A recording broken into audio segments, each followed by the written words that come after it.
Jump in the car with me and let's do my daily commuting vlog. We haven't done one of these in a while.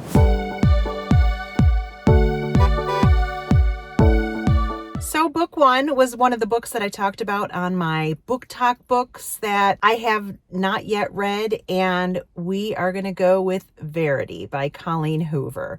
I know there's, kind of controversy-ish back and forth of whether or not people are kind of mad about the whole "it ends with us" thing, and I'm not getting into that. I just know this is a highly, highly popular book that is about to be a movie this year, and I would rather read it before that comes out. So I dove in, and so far, I've got to say, right from the beginning, like chapter one, it definitely sets its own mood. Again, I've never, ever read Colleen Hoover, and so what's interesting is it definitely has its own voice. It has its own mood set. We start with Lowen and her point of view, and so far I like her. I like kind of her headspace, and I like hearing her thoughts. And running into Jeremy, I'm not going to get into the hows and the whys and all of that, but running into him, he's a little bit mysterious, and so far I like him. I'm curious to know more about him, and without getting into spoilers of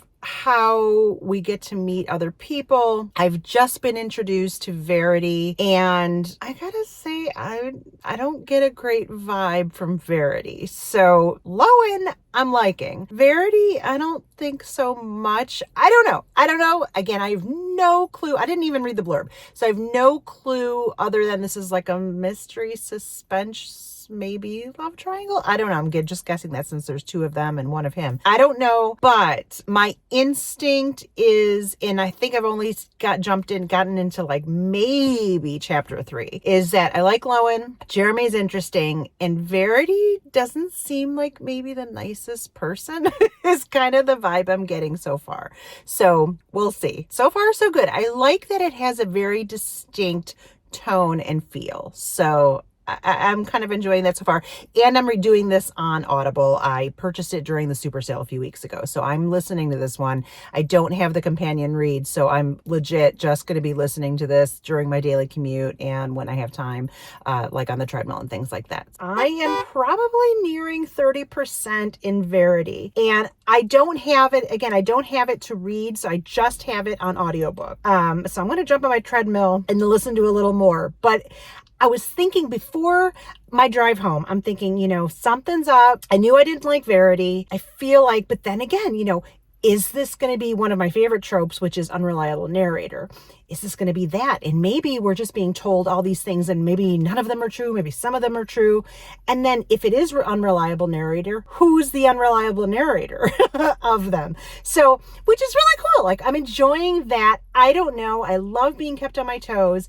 I know something's up for sure. Okay. These aren't spoilers because I've not read this, so I don't know, but it's spoilers in the sense of I'm letting some of where I'm at in the book out, and I'm not sure if that's blurb related or not. So if you don't want to know, this is the point where you skip ahead in the chapter setting. But is Verity writing what she's writing for Lowen to find? Did she set this up? Maybe he's like this super evil guy and she really is setting it up so that Lowen will find all the breadcrumbs and solve the mystery of why she's in the bed incapacitated to begin with. Is she incapacitated? That's a whole nother thing. Okay, so that was before I went to work, and now I'm on my way home. I've just parked. I'm here, and she is a vile creature. I don't know, again, if this is an unreliable narrator situation, and if so, which narrator is the unreliable one, but let's take it at face value. If where I'm at in this book is accurate, then Verity is a vile, narcissistic, disgusting creature. I'm just, but I have a sneaky feeling, like, don't trust it too much. Like, I don't know. And maybe, again, I don't know. That's the whole point. And I love that. I'm loving that I'm totally being kept on my toes. I don't know what's going on, but there's breadcrumbs everywhere. I am getting serious unreliable narrator vibes, and I'm loving it. So I'm going to go jump on my treadmill. I'm going to listen to some more tonight, and then I'll check in with you before I go to work or after I get to work after my commute tomorrow. So we'll see. Okay, so another morning.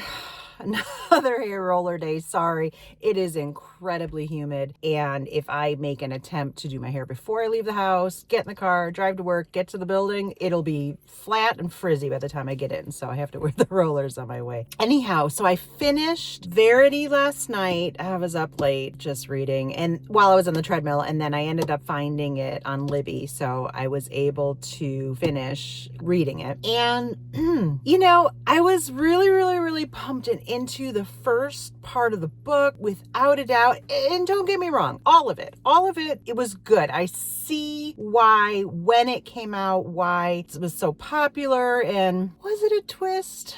Obviously, I knew something was coming. You could tell, you could get that vibe. Things were just a little too weird and off, and I knew something was coming. There's no spoiler per se, I don't think, but just in case this is where you would tune out. The letter felt a little info dumpy, but at the same time, like, it worked. I understood why she would write it. I don't know how I felt about it. I don't know. Like, I think between now and when I do my monthly review or wrap up, I may have more time to process it. I haven't looked at anybody else's reviews on it, so I don't know what the general consensus is and how people feel. Obviously, if it's a BookTok favorite, people loved it. People felt it was shocking or really twisty and or just really liked, what happened, the comeuppance of sorts. I stick by Verity is an ugly person.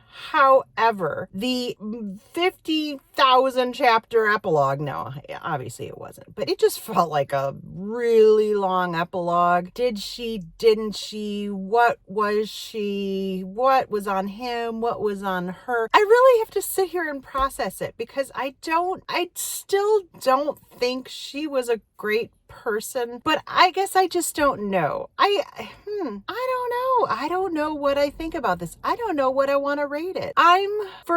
For the morning after, and I may change this in my monthly wrap up, but for the morning after, I'm going to go with like a 3.75. I don't know what I think. It was good. I enjoyed it. I flew through it for sure. I'm guessing it probably wasn't the longest book on the planet. I haven't looked at the book count, and I'll figure that out. But it was definitely not the longest book on the planet, considering I just finished like a couple really long books. Like, it was a nice reprieve to be able to just kind of fly through one. I feel like this month has been a lot of really lengthy, chunker of books. It was good. It was really good. I just don't know how I feel about it. I will say also that this is a book where I can see the opportunity, and it's rare that I say this, but maybe the things that kind of are holding me back from like going completely nuts and loving it are things that might be fixed. I don't want to say fixed because there was nothing wrong, but I feel like it's opportunities for the movie to be even better, or they could totally screw it up. I don't know, but I feel like they might take some liberties with it. They're certainly going to have to take liberties with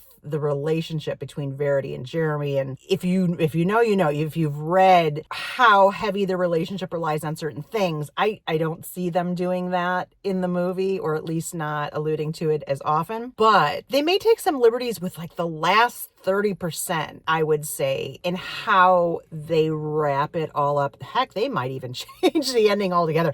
I don't know. But I'm really interested to find out. I'm definitely going to be watching the movie. We'll see. I'm going to think on this one a little bit more.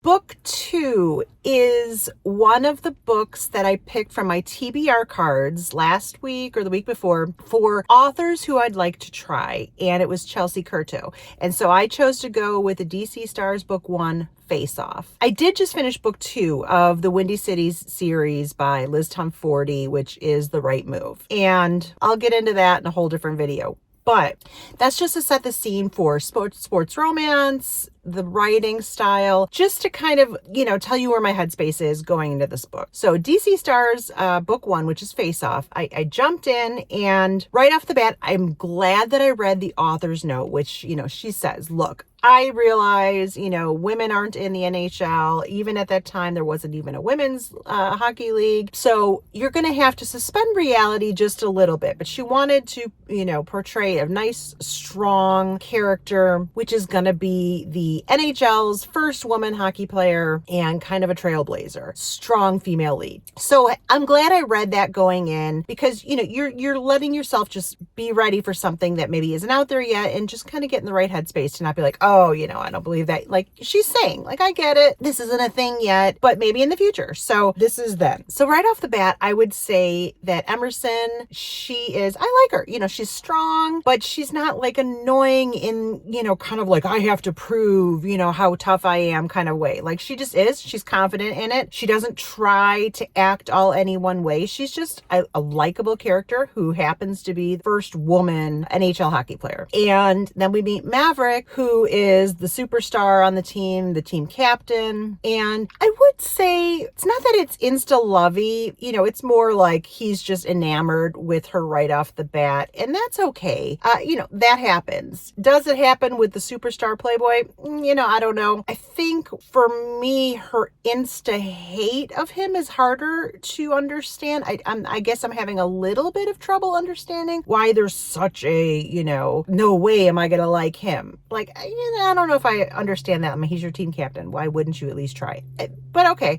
But then, you know, I've got to say, like, the interactions are really good for the most part, like 90% of them. Every now and again, I'll get like 10% of the time, I'm kind of like, you know, where did that come from? So I don't know how to, maybe it's because I'm just coming off of a Liz Tom 40 book, The Right Move. So far, and from what I can tell from reviews, like the book of the Windy City series with Ryan Shea. You know, I like Maverick. He's interesting. There's not a lot of depth to him yet. I mean, there's hints of it, you know, in things that he does for others. I don't know. I guess my point is I just started. I am flying through it. You know, like I said, 90%, like I'm really enjoying it. I'm eating it up. It's not Liz Tom 40. It's not Windy City series, but is it enjoyable? Absolutely. But then, like I said, every now and again, I'll stumble on a page or two of where I'm just like, I don't know if my brain can go there. Like, I don't know if I can believe that, or why is that so quick? Or for instance, there's a passage, you know, where things are kind of getting going with them, which no spoiler here. It's a hockey romance. So we know these two characters at some point are going to interact to have this romance. And so we go from a scene of get away from me, you know, would you just stop trying to be my friend, to this is inevitable, us being together. And I'm reading this and I'm thinking, no, it's not.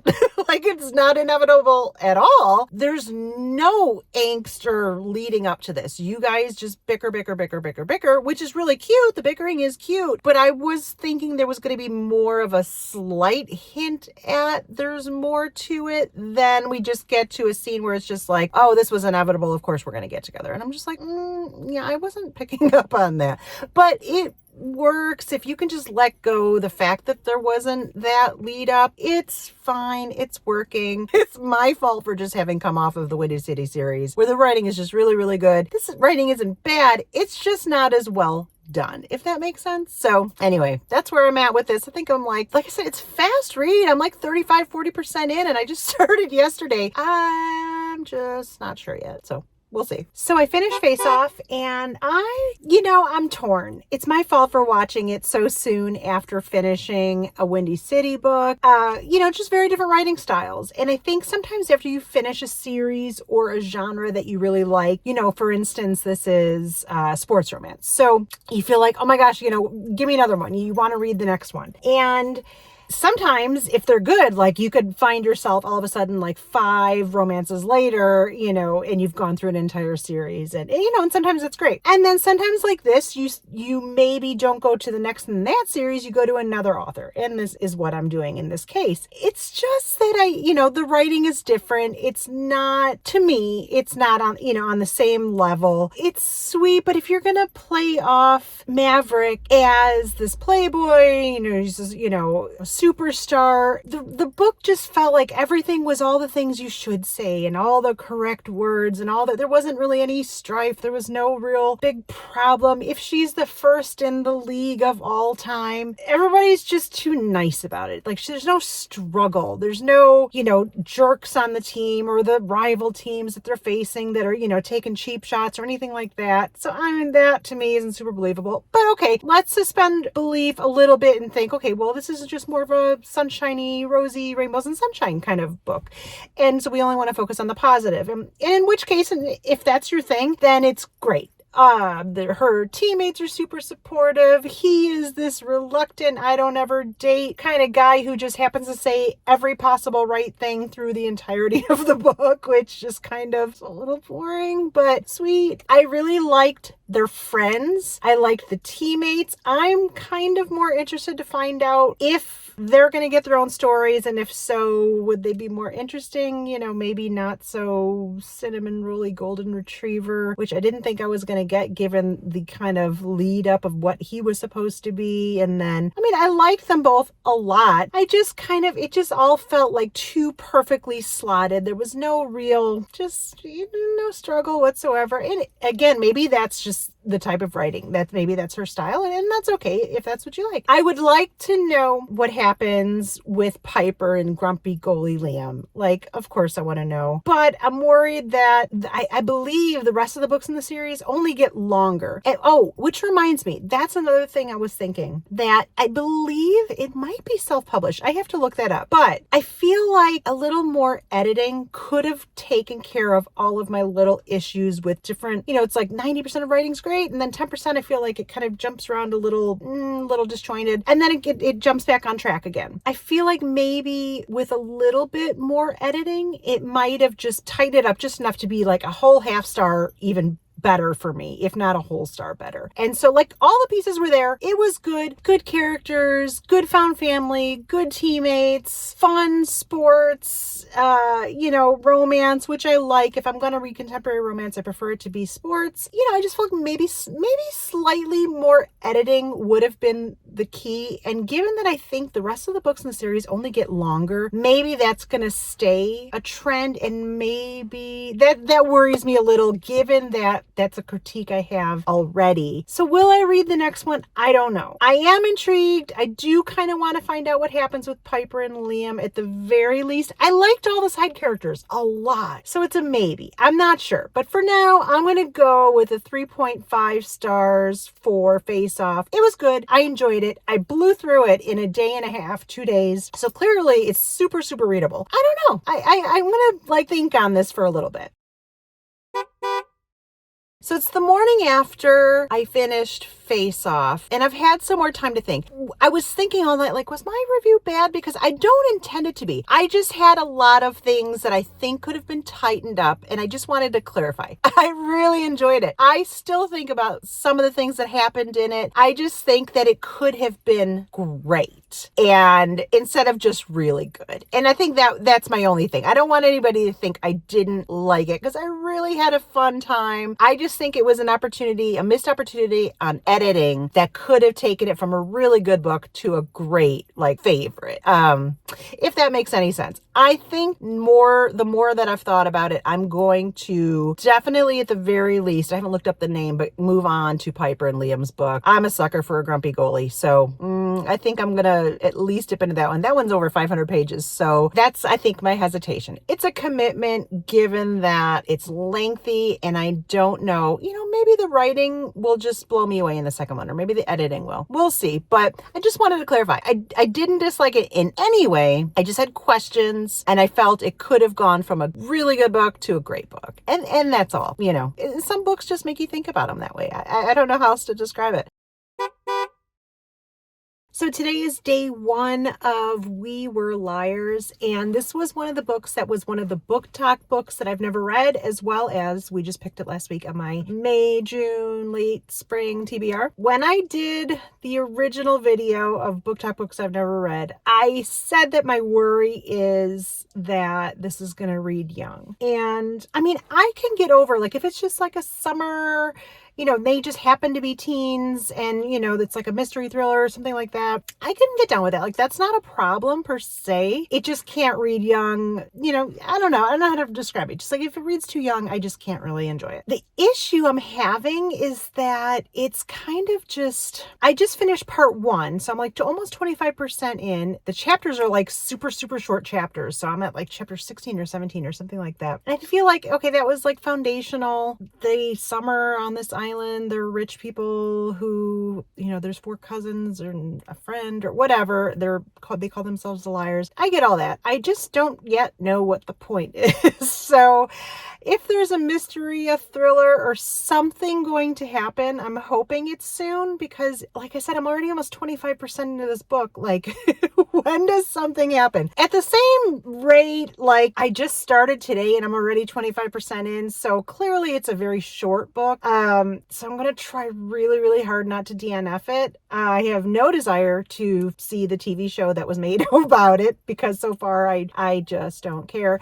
But I really hope it picks up. Like, there's just nothing happening. You're meeting these people and like, that's it. I don't know. So that's where I'm at, but I'm going to do everything I can to keep going with We Are Liars, and hopefully I can push myself through. Hopefully it picks up. So I am so desperately tempted because I'm not, I'm on my treadmill. Let me slow it down. I'm so desperately tempted, since this is my year of the DNF, to just skip this. But I'm going to try to listen to this while I am walking in my treadmill and just see if hopefully something happens in the next few chapters that will make me want to continue. We'll see. This is, I don't know, what are we on? Day 3? Day 2 or 3 of We Were Liars. I did end up, after the treadmill yesterday, I think I put a good hour into the book. So I think I'm around 65%. I still feel the same. I will say I'm just kind of looking forward to getting through with it, only because this is where, if you're viewing this and you're my generation, you're Gen X, you're my age or close to it, and you're wondering, do books start to read too young as you get older?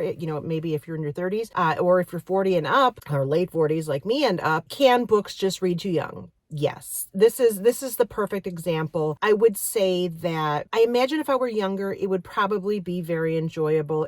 The writing's fine. The storyline is fine. I guess maybe they speak a little millennial Gen Z, like in just verbiage or context that I wouldn't use. So that alone is a little bit harder, not hard to follow, but just hard to really get into and enjoy the flow of.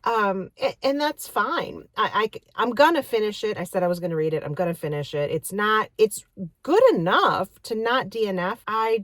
This is absolutely one of those examples where, can something read too young for my generation, for my age group? Yes, this would be it. Nothing, bad or inappropriate or anything like that is happening. I'm just not really interested. And I bet if I were younger, I probably would be. So that's where we're at. I'm hoping I finish that today so I can get onto something that's a little more my speed. Okay, so after my drive, I just got to work, and now I finally know what the mystery is. What happened to Cadence summer 15? So finally the mystery is revealed at the beginning of part 4. So I guess that is what the mystery is in the book. I think I knew at first. They didn't make such a big deal out of her head injury, that it was just something that had happened. I didn't know that was going to be the big, great mystery.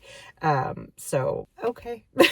Like, I still just want to kind of get through this, but at least I kind of know what's going on, and point, I guess, of it all is, I'm just wanting to kind of cruise through this. So it's funny, I just got to 73%, and it's getting a little bit more interesting now that the grandfather is getting a little bit more involved, and there's a little bit more deviousness to kind of the whys of what happened that summer. So I will say it's getting more interesting, and the writing has never been the problem. It's a good writing, all of that. Just, you're following a bunch of teenagers, so that's just hard for me to get on board with. But now that some of the adults are getting involved, it's getting more interesting, I will say.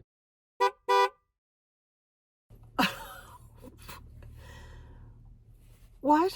Like, okay, I did not see that coming. Anybody at home who's watching, who's read We Were Liars this whole time, is probably thinking, oh, she has no idea. Because I keep wondering, like, what's the mystery? What happened? And then once I realized that her injury is part of the mystery, I guess maybe just the way it's written, it's a little disjointed, a little bit choppy, and I just didn't pick up on that it seemed like it was passed over so quickly. It just didn't seem like that was what the big, mystery was of this book. And then we get to the 70% mark, and, it starts getting more interesting because of the adults, and then part 4 starts and just slams you into a brick wall of what happened. I'm not gonna lie, like, I wasn't full on sobbing, but I had tears in my eyes. Like, I stopped what I was doing and was just like, are you kidding me? Like, I didn't see this coming whatsoever. Like, that was well done.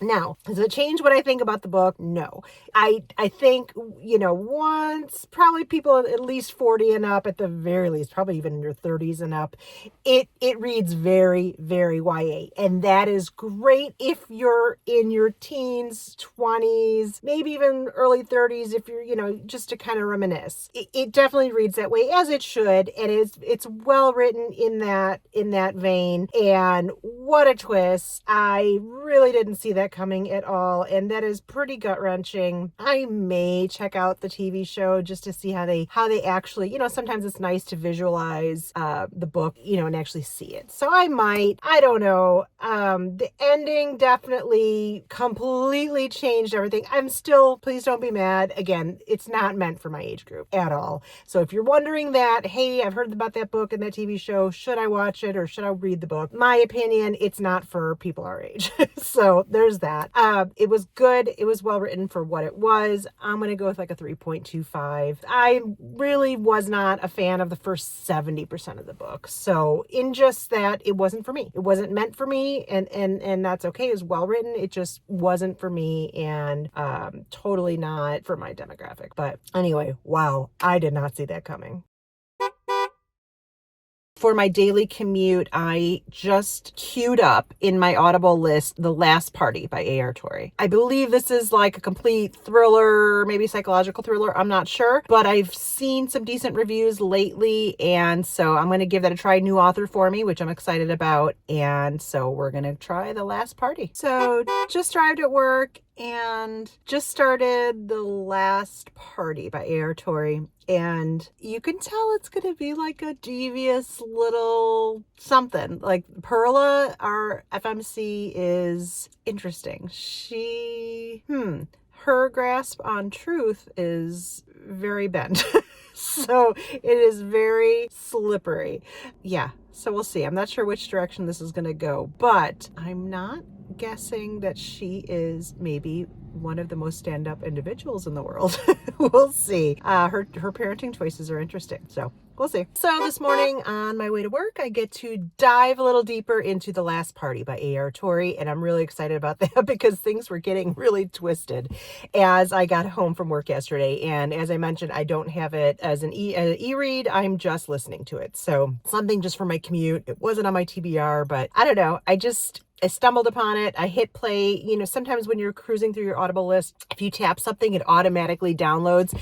And I tapped it by accident. And then I'm like, okay, like, why not? I could use a good thriller. So that's where we're at on that. When I get to work, I will try to do an update, otherwise lunchtime. So we'll see how that goes. Day, I don't know, like 3 or 4 update for The Last Party by A.R. Torre. This woman is the worst mom on the planet, or at the very least, in the top, one of the top worst moms. Like the things she is planning, or at least they're hinting at she is thinking of planning, are horrible. Her parenting skills are atrocious. Like what she's encouraging her daughter to do and to lie and be devious, and because she is sick and twisted in the head, it's kind of beyond. And my son had major surgery yesterday, so I'm reading when I can, but kind of watching him is more important to me at the moment. So just kind of running a couple quick errands and then back to kind of making sure he's okay. And in every 3 hours we're doing different things with medications and things like that. So you would think I would have more reading time because of it, but I'm actually finding myself not able to kind of lock into that. So I feel like I'm going to go into the week. Today's Sunday. So I feel like I'm going to be heading into Monday and Tuesday before I can finish either of these because I'm just not as focused. So that, I don't think that's affecting my feelings towards these books. It's just, I'm not able to like really, really dive in and kind of live there. So I don't know. We'll see. Hopefully tonight, and then my drive-in tomorrow will give me some more time to kind of really, really sink into these. And so that's where we're at. Good morning. So running a little behind this morning, so I'm going to be driving. I am, I would say 80% through the last party. And I wasn't able to update yesterday. So I'm trying to remember back to kind of what I was thinking prior. Perla is a horrible mom. I hadn't really touched on Grant, her husband, and Leewood, who is in the prison. And they're all interesting characters. And so far, what I was thinking yesterday to myself was that, wow, this is like written really well. It's definitely like a suspense thriller, kind of definitely psychological because of all the mind games going on. And she's still a horrible mom and a horrible person. And we're starting to see a little bit more from our other characters and kind of what makes them tick, along with her daughter Sophie. Is she a devious little, snot of a kid, or is she just following her mom's lead? All these different breadcrumbs everywhere, which I'm really enjoying. Yesterday, before I kind of really dug in last night, I was able to find this on Kindle Unlimited as well. And so it really picked up when I was on the treadmill yesterday. But at the same time, I was thinking like, oh, no, please tell me I haven't already figured out like who's doing what and who's who and things like that, because it's written so well. I'm like, there's no way like I could know already this early in, like 40-50% kind of the who's and the what's and I guess the methodology and the motivation behind everything. And while some of that is true, the tale is getting more intricate, even if it ends up that I know or already figured out a few of the plot points. It's getting woven together and almost like unmasked. Like maybe you're led with those breadcrumbs to figure some things out, but now more is being unveiled as the story is going on, and by doing so, it's involving more characters into kind of the climax of what's coming, what's going to happen. I'm not going to say anything. There's definitely a build-up throughout this story of a climax that about from the get-go of what's coming. But now I feel like there's more involvement, there's more participants in this without everybody necessarily knowing. And so it's getting really, really interesting. So if you read it and you're thinking, oh, wow, like I can already guess who such and such is and such, don't worry. Because that's not everything that is about it. It's not just like a whodunit or a why or, things like that. It's a wickedly suspenseful, psychological story. And it's good fun, and it's twisted. Like, please don't get me wrong. It's twisted and there's some horrible things in it. But in the dissection of the mind of somebody like that, it's written so well that you're just flying through this book. I am now at like 80% after this morning, and I think we're at like the main climax of what's going to happen. So I'm going to start listening to it as I'm driving, and I've got to say, I think it's going to get pretty wild before it's all over, and I'm kind of excited. So I just finished the last party, and what a wild ride. I've got to say, I can't give away too much, given that pretty much everything would be a spoiler. So there's not much I can say about the story itself other than it's a wild ride. Absolutely delivers on the psychological thriller aspect, and all the buzz that you're hearing about it is absolutely warranted. It's a page turner. I listened to it and read a little bit, so I did a little bit of a tandem. Absolute page turner. It's great as a tandem read. It's great as an audio. It's great as a read. Sometimes some books can be better one versus as the other. Nope, I don't think this one would matter either which way. It is easily something that could be adapted to a movie. Just, there was no lag in this book at all. There, you know, sometimes something could be really good and then kind of like have ebbs and flows. No, this was just good, start to finish. A.R. Torre, I'm excited to have a new author for my auto read list, and I'm gonna go with a solid 4.5 stars. It was really good, and I haven't read a psychological thriller in a while that wasn't too popcorny, twisty, and complex characters without like kind of hitting you over the head with it and making it too cerebral. And you know, it's written really well, but it's still really fun to read, to where sometimes when things are like that, it's a little too popcorny, like, you know, kind of like an airport pickup read. No, it's written really well, but it is also really, really catchy. And yeah, so 4.5 stars. I really enjoyed it.